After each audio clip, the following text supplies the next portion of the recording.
Alright guys, hope everyone enjoyed their Christmas break. So yeah, the fun begins. So this previous video being part one, went through everything. But now we're actually going to go through and start taking stuff apart. So window, thinking I might just pop the window out and fix up this silicone in there so that we can get this alignment better. Alright, we've also got the cracking in here. We're going to investigate that, whether or not that's just paint or it needs to be welded. It's copped a bit of an impact just underneath the light as well. No cracking there. And a big dent here, so maybe we'll, I don't know, we'll see. See if we can get away with just tidy up the bar, but we're not going to do that in this video. We'll just see about that crack, but yeah. So first order of business will be getting in here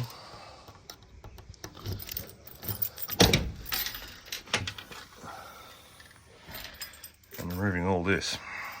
So previously this has just been a trial setup at the moment just for the battery system. So two BCDC chargers and a Rogue TVMS, inverter and red vision. It's all, the input wiring's all been coming through there, solar panel up on the roof, charging this as well as, so we've got one BCDC just for the alternator. The other is a alternator on a switch, so we can run that a secondary alternator charge, but it's mainly just solar. Alright, so we're going to remove all of this so we can get a start on that. So that's the main one at the moment, is just removing all this electrical stuff. Now we do have a brand new tub that's going to be installed. I'm going to reinstall the canopy onto the new tub. So yeah, that's going to mean that this canopy is going to have to be repaired. So obviously with the glass, I'm not sure how well you can see it, but you can see where it's starting to crack and come along here. So yeah, in order to install the new canopy, the new tub, sorry, canopy. To install the new tub, we're gonna have to repair that glass on there and make a few changes to the canopy. So currently it's got internal lighting on a switch that's turned off. So that runs through wiring harness, runs up in through there, and then down into that grommet down there, which feeds from the engine bay. Now we're not going to do that canopy lighting anymore. We're going to run the lighting off the secondary battery. We're going to do it via that red vision screen, because it's got the Rogue TVMS switching there, which also controls the fridge, but that's on a master lock, so we can't accidentally turn it off. So yeah, we'll get into this and start ripping it down and go from there.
Alright, so now this is all undone, so it's away from the wall.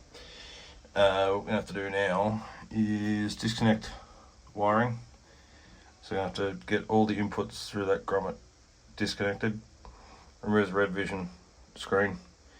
Pop it in here. So for now we'll just isolate the battery. Alright. So disconnect solar. And then we'll have to disconnect the leads running from the main battery into here, which I think part of that's actually damaged cable.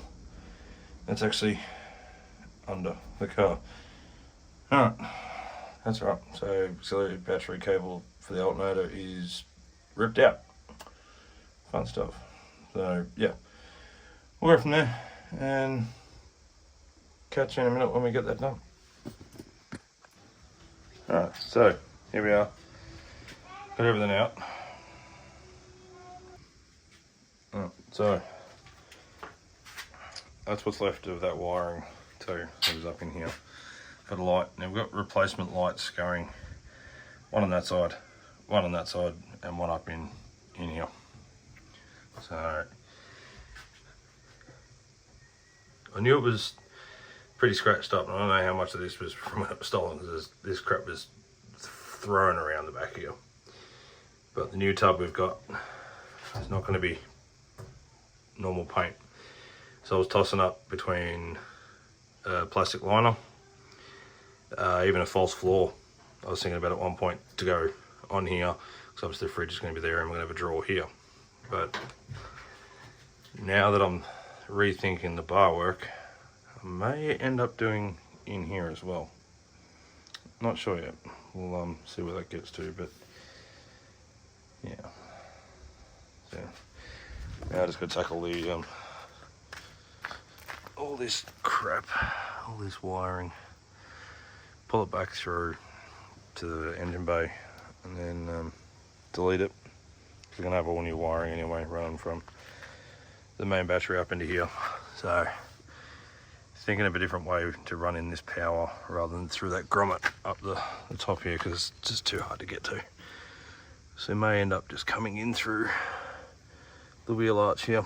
So I've got space in between here and the wall to better run wires up in through here, and there'll be a guard liner in here anyway. So yeah, so we're going to delete all that wiring. I'm going to have a look at this wiring for the I believe it's a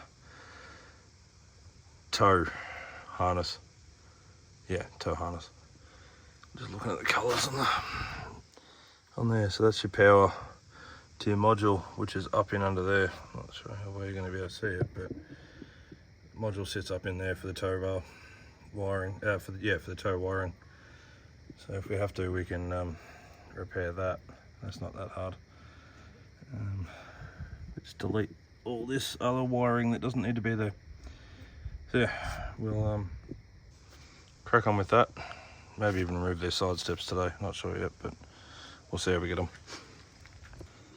Alright, so that's all the wiring. It's a crap load of wiring. But yeah, some of that's power, ground, and also for that canopy wire that was coming through there.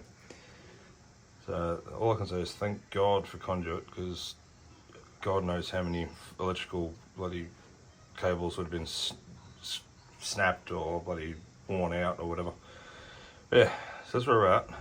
Cleaned up that.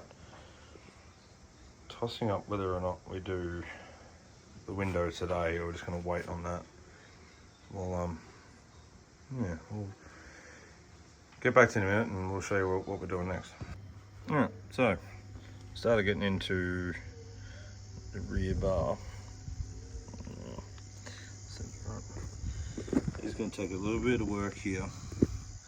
So in there, in the yellow parts, is hairline cracking. Alright, so you have to knock that back into place. Not sure how well you can see that. Alright, that's a bit better.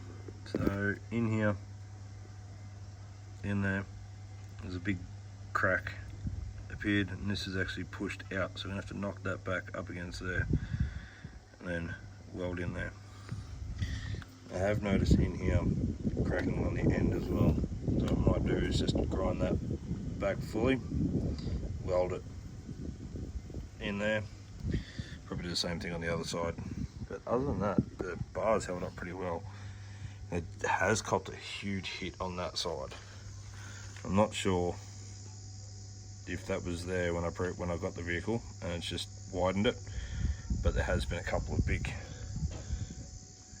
hits on the bar. So we'll just get that notched up, gouge it out a bit, knock it back into place, gouge it out a bit, gouge out these hairline cracks, and then throw some weld over it and grind it back. But other than that, it's held up pretty well, so we'll do that. Alright, so the welding done there. There's definitely no crack there anymore. You can definitely tell it's been a while since I've been welding, but all those cracks are filled in.